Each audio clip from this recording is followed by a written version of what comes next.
mpaka sasa sababu tayari una expand, labda matarajio yako ni yapi hasa kwenye hii biashara? Kiukweli nataka niwe mkulima mkubwa sana. Kinacho ni cost mimi ni kutokuwa na kisima. Harakati zangu zote hizi napambania ili nichimbe kisima. Kwa Mungu akijalia pata hela nachimba kisima. Na hisi ndio nita expand pakubwa kuliko hivi ninavyohangaika na subiri mvua. Ujue la ya kilimo. Yani maji yawekee muda wewe, sio maji ya kuwekea mpangie. Yani maji yanakupangia production zako. Kabisa ndio kinacho tukost sisi. Ili bwawa kwa yule ambaye afahamu au mtitele mkumbushe, ajiweze kujua hilo location. Ili bwawa ni lipi ambalo wewe unalitumia kwenye kilimo chako? Bwawa ninayotumia hapa ni tunahitaji bwawa kubwa. Bwawa liko mtaa wa Muhanga. Experience pia kwenye mavuno ya mtu ambaye amelima labda heka moja, anaweza kavuna boksi ngapi za nyanya ambazo zimekomaa tu nzuri kwa ajili ya kupeleka sokoni? Bwana, kwenye mavuno inategemea na matunzo yako. Yes. Inategemea na matunzo, jinsi utakavyokuwa umeitunza nyanya yako na jinsi ukitunza vizuri inakutolea matunda mazuri sana. Nilichojiwekeaga mimi kwenye kilimo, nalimaga siangalii soko. Waga nalima yani nitoe nyanya yangu ina ubora gani. Siangaliagi soko, waga naangalia tu nyanya yangu itoke kwenye ubora uliokuwa bora zaidi. Kwenye eka moja unaweza kuvuna zaidi ya boksi 200 na zaidi ya boksi 200 na ikiwa vizuri sana, ikitunza vizuri sana, magonjwa ukanani vizuri sana, yani ikatoka ile quality nyanya imezaa vizuri, ukafuata zile procedure zote za kilimo zile, unaweza kuvuna zaidi ya boksi 350. Boksi 350 kwenye eka moja. Yes. Sasa boksi 350, tuje kwenye boksi moja kwa bei ikiwa nzuri au ikiwa mbaya inaweza ikarange kiasi gani? Boksi moja waga ni kutokana na bei sasa itakavyokuwa. Ila bei ikiwa nzuri zaidi waga tunauza 50,000 shambani hapo. Boksi moja 50,000 shambani. Lakini waga ni 20, imeshuka sana. Imeshuka sana shilingi 10,000. Lakini ukiona mkulima akafurahi kabisa kwamba nimeuza yani sisi waga tunaangalia pale kuanzia 20,000 kwenda juu. Hapo inakuwa ni mauzo mazuri sana. Okay. Sasa tukipiga hesabu kwenye boksi moja gharama shilingi 50,000, alafu tukasema msimu mzuri. Tuseme ni tumevuna kwenye heka moja, ulisema ni boksi ngapi? Tufanye maximum boksi 250. Boksi 250 kwenye heka moja.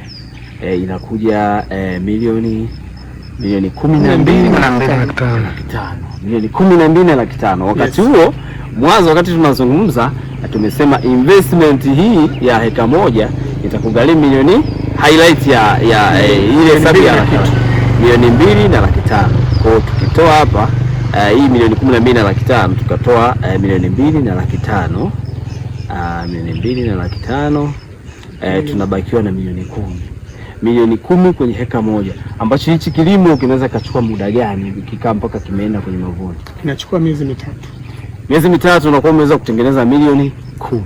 Sasa je, utapiga hesabu mwenyewe, uendelee kuwa winga mjini au uje uungane na kijana akupe elimu uweze kupiga hizi hela ndani ya miezi 3? Kwa sababu of course kuna wakati unapaswa upambane sehemu nyingine upate mtaji, alafu uangalie investment sehemu nyingine. Sasa lakini inakuwa kitu bora sana umepambana mijini, umeweza kupata mtaji, alafu ukarudi nyumbani ukafanya investment na ukapata hela. Sababu ukiwa nyumbani inakuwa ni rahisi pia hata wewe mwenyewe kuwa katika mazingira ya nyumbani, kuwa tayari unaanza kukua, sio tu uko tunatumbua town. Pia unakuwa umefanya investment zako, umewekeza sehemu mbalimbali, lakini na nyumbani ukiwekeza unakuwa umetisha zaidi. Kwa mara ya ngapi hii umeanza kulima, umeongezea kulima heka 4? Ndio mara ya kwanza. Okay, hii ndio mara ya kwanza heka 4 umezikamilisha. Kwa heka 4 unahisi matarajio yako ya minimum unaweza ukapata zile na miliki kiasi gani box? Zile box. Zile kwa maximum waga tu hatupigi maximum pakubwa. Yaani matarajio yangu nivune box zaidi ya 600, lakini nategemea ziwe zaidi hapo. Okay. Box zaidi ya 600. Mpaka mmea huu unakuja unakauka, unakuwa unavuna mara ngapi? nakuwa navuna mara 4. Okay. Mara 4 mara 5 ndo naishaishia. Kwa hiyo mara ya kwanza mpaka mara ya 5 ndo unatarajia umelaza boksi 600 kwa minimum. Ndio, kwa minimum makadirio ya chini haya. Lakini zitazidi zaidi hapo. Ikitokea bei imeboom kabisa, imeenda viral, wewe unaweza kauza nandeli moja boksi moja kwa kiasi gani? Ni boksi moja ya shilingi 50,000. Ikiwa zaidi hapo mpaka 70. Box moja kama 70. Sasa yes, mwanafamilia wa Uwambe TV, Mwamba anatarajia kuvuna box 600. Hiyo ni minimum. It means inaweza kama 800 na zaidi huko, na tulishasema kama kitu kimeboom kimekubali, nakwambia anaweza kapiga box moja shilingi 50,000. Unajua hesabu, hatutaki kukuambia tukukwambie bei gani jamaa ataingiza. So piga hesabu zako mwenyewe, angalia kilimo kinalipa au hakilipi. So baki na sisi, hii ni Uwambe TV, na mimi ni John Peter Laurent, the presenter himself. Tuko kama nilivyokuambia, leo tumeamua kukuletea fursa ile ambayo labda inaweza kukubadilisha mind, ukachange kaona yes, hii ni 5 nilionayo, ngoja nione namna ya kufanya hichi kitu. Moja ya